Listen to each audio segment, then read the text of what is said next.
I now call the public portion of the meeting of Standing Committee on Economic Development and Environment to order.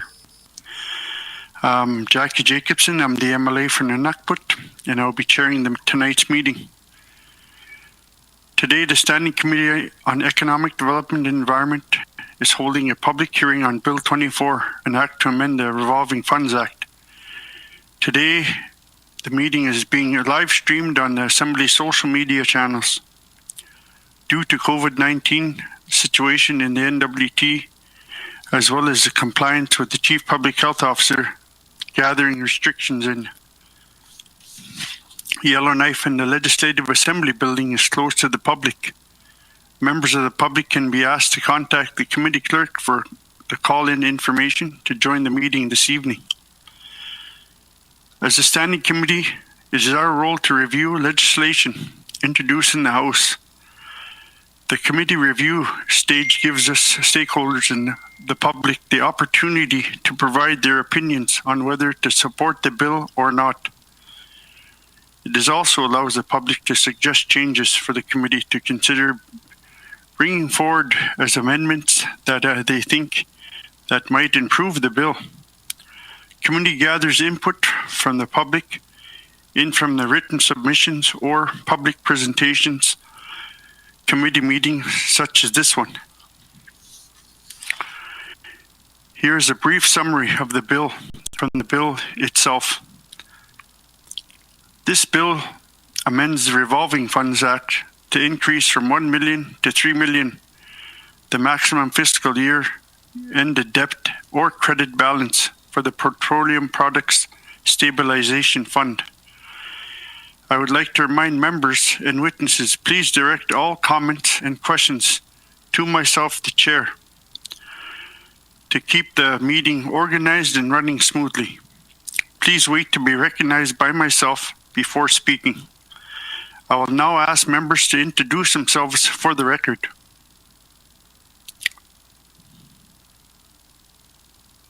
Kevin O'Reilly, frame mic.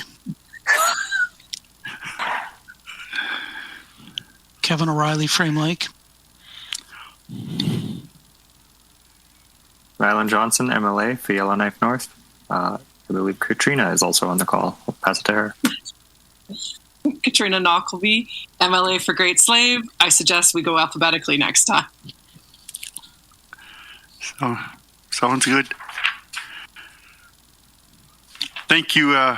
We now to receive any requests to present at this meeting tonight. If there's no comments or questions of the committee, I will ask the Honourable Diane Archie, Minister of Infrastructure, to join us to provide her opening remarks. Madam Minister. Thank you, Mr. Chair. So good evening, Mr. Chair and committee members. I welcome the opportunity to participate in committee's public hearing on Bill 24, an act to amend the Revolving Funds Act. So with me from the Department of Infrastructure, I have John Vandenberg, who's ADM for Programs and Services. I have Connie Lee, who's Director of Corporate Services, Alison Scott, Manager of Legislative Affairs, and Jacques Roberts, Senior Legislative Advisor. So since the bill was introduced in the Legislative Assembly in March of 2021, I've met with committee once and I've responded to questions regarding the Petroleum Product Program. I'm pleased now that committee has advanced its review of the bill and is now seeking public's view on the amendment. The Revolving Funds Act was establishes a variety of revolving funds in operation with the Northwest Territories as it sets out the authorized limits for those funds. So one of these is the Petroleum Products Revolving Fund, through which the GWT funds the cost of purchasing, selling, and distributing petroleum products to consumers that is serviced by our Department of Infrastructure. The limits of the Petroleum Products Stabilization Fund has remained unchanged since 2005. So while the cost of fuel has doubled and the volume of sales has tripled, it's important to note that this bill does not seek any additional appropriations. Instead, it's intended to increase the capacity of the stabilization fund. So this bill also makes no structural or operational changes to the petroleum products program. Mr. Chair, in summary, the proposed bill will amend the Revolving Funds Act to increase the Petroleum Products Stabilization Fund maximum limit from $1 million to $3 million. The increase in maximum limit will support the Government of Northwest Territories' ability to better manage unforeseeable events and inevitable changes in petroleum product costs, and also to smooth changes through petroleum product prices here in the Northwest Territories communities. So I look forward to hearing communities' views on the proposed amendment, and I've got my team set up with me at the Stuart Hodgkin basement building, some of the department infrastructure staff. So we are here to answer any questions that committee may have. That concludes my opening remarks, Mr. Chair. Thank you, Madam Minister. Do members have any questions? Mr. O'Reilly? Thanks, Mr. Chair. Thank you, Mr. Chair. So I agree with the bill, but I'm just wondering, there's a $1 million limit now, and can anybody tell me whether we've ever exceeded that current limit, and what happens if the fund was beyond that legislatively established balance? Thanks, Mr. Chair. Thank you, Mr. O'Reilly. Madam Minister. Thank you, Mr. Chair. So and I've got John here with me as well, but the current limit was set in early 2000. So it's been in place for 20 years now. And since then, there's been significant increases in the cost of revenues from the petroleum. So the increase from to 3 million was selected because in the time since previous limit was set, the revenues and costs associated has tripled. It gone from about $12 million in 2005 to $40 million in 2019, as well as the cost of goods has also risen from about 10 million to 37 million. So therefore, we're proposing to triple the amount of the credit and debt limit. And Mr. Chair, with your permission, I'm going to see if John Vandenberg has anything else to add, just based on some of the history. Okay, thank you, Madam Minister. Mr. Vandenberg. Thank you, Mr. Chair. I could add, I think the Minister explained that quite well with respect to the difference in the cost and the volumes of fuel that we're dealing with nowadays. Yeah, I think that it's also worth mentioning that we have experienced some catastrophic, let us say, or at least events in 2018 with inability to deliver fuel to some of the Inuvial and settlement communities and the cost of airlift associated. Following that, difficulties in the following year with a very poor winter road in 2019, and then following on that in 2020 with COVID. So the need is driven by fluctuations that are, well, event driven, and that is really part of the story here. That now not only are the events perhaps more frequent, but they also have a greater impact because of the greater volumes and the greater cost per liter of fuel that we're dealing with, and the total value of the expenditure on petroleum products. Thank you. That was too long.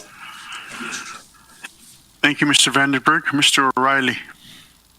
Thanks, Mr. Chair. I appreciate the explanation, but I don't think it actually answered my question. Can anybody tell me whether we've exceeded the surplus or the deficit limit of $1 million, and what happens if and when that's happened in the past? Thanks, Mr. Chair. Thank you, Mr. O'Reilly. Madam Minister or Mr. Vandenberg? Thank you, Mr. Chair. John, do you have some of the... I'm looking to Connie, actually, Mr. Chair, Connie Lee, who's Director of Corporate Services. We have in the past exceeded the limit, and I don't have the detailed numbers in front of me, but perhaps Connie might know offhand. Thank you, Mr. Chair. Yeah, thank you, Madam Minister. Ms. Leaf.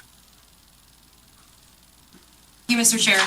So we have, in fact, had to exceed the $1 million surplus and deficit limit on either end.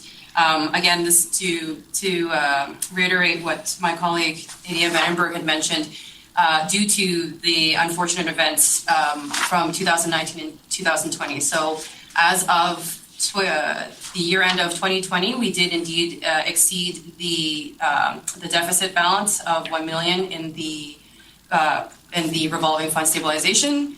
And essentially, what happens when that amount is exceeded financially is the excess is absorbed by the department. Thank you, Mr. Chair. Thank you, Ms. Lee. Mr. O'Reilly. No, thanks, Mr. Chair. I just was wondering what the consequences were of exceeding the balance, and I guess certainly noted in the public accounts, and maybe the Auditor General notes that somehow. But yeah, look, I agree with the need to increase the limit to provide greater flexibility and make sure that we provide a stable and reliable fuel source as a supplier distributor for our community. So yeah, I appreciate the answers, and nothing further. Thanks, Mr. Chair. Thank you, Mr. O'Reilly. Ms. Knockleby. Thank you, Mr. Chair. Mr. Chair, I just wanted to comment around the increased bulk fuel storage that we've now been working on, or you've been working on within the department. So I'm assuming, of course, that this increase takes into account the fact that we are going to be storing more fuel up in our remote communities. However, I guess my question would be, have we looked at forecasting further into the future? And I know commodity prices are not something that is easily always forecasted, but do we think the increase is enough? Is there the potential you'd be back in a few years' time looking to increase this even further? Thank you, Mr. Chair. Thank you, Ms. Knockleby. Madam Minister. Thank you, Mr. Chair. I hope we don't have to come back to the department. I mean, one of the reasons why we have the looking at reviewing this, the amendment, is so that we don't have to use internal funding to be able to look at the loss in prices. In terms of some of the fuel storage capacity in the communities has impact on purchases. So right now we are funded through the Federal Disaster Mitigation and Adaptation Fund, which provides funding for us. Infrastructure is more resilient to climate change, so we have to ensure that fuel can be delivered in case where there's breaks in our supply chain. So we all know, and Mr. Chair, you're pretty sensitive about this, how important it is for us to ensure that we have supplies to our small communities and to ensure we have enough capacity for storage as well. Thank you, Mr. Chair. Yeah, thank you, Madam Minister. Ms. Knockleby. Yeah, thank you, Mr. Chair. Just to comment that I agree that this is a good thing. I prefer that we always err on the side of caution and give ourselves the leeway that we need, particularly for something as important as the fuel storage, because as I came into that role before, I heard a lot from people about that missed year. So I just wanted to say I support this, and yeah, thank you for the work. Thank you, Ms. Knockleby, for the comment. Madam Minister, you'd like to reply? Thank you, Mr. Chair. No, I respect that. This is very important to our smaller communities here in the Northwest Territory. So I'll take members' comment. Thank you, Mr. Chair. Yeah, thank you, Madam Minister. Just before we go on, I'd like to say thank you too for your department, yourself and your department, for the service that you're doing for Nanakput communities. We hit 2, we're on our last one for Polituck tomorrow. So thank you guys for all the hard work. Committee, we'll continue the clause by clause. Bill 24, an act to amend the Revolving Funds Act. Does committee agree? Agreed. Thank you. Committee agreed. The committee agrees to conduct a clause by clause review of Bill 24. Clause 1. Agreed.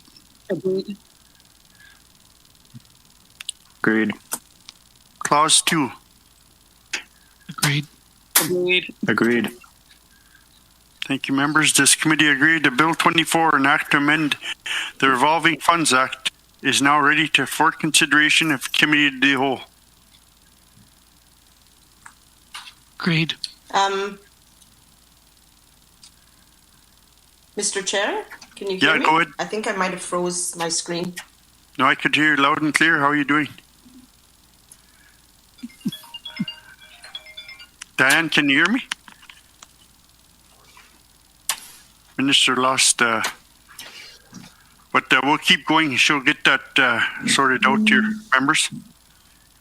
For consideration, Committee of the Whole, does committee agree? Agreed. Mr. Chair, Mayor, Yeah, go ahead, Mr. Johnson.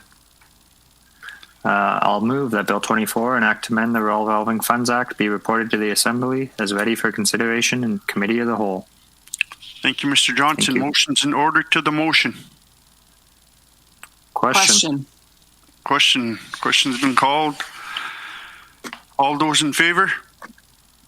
Agreed. All agreed? Thank you. Any opposed?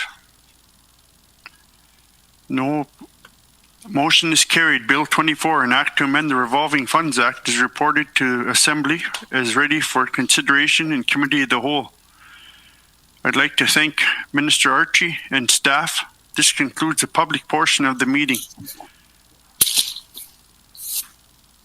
Thank you.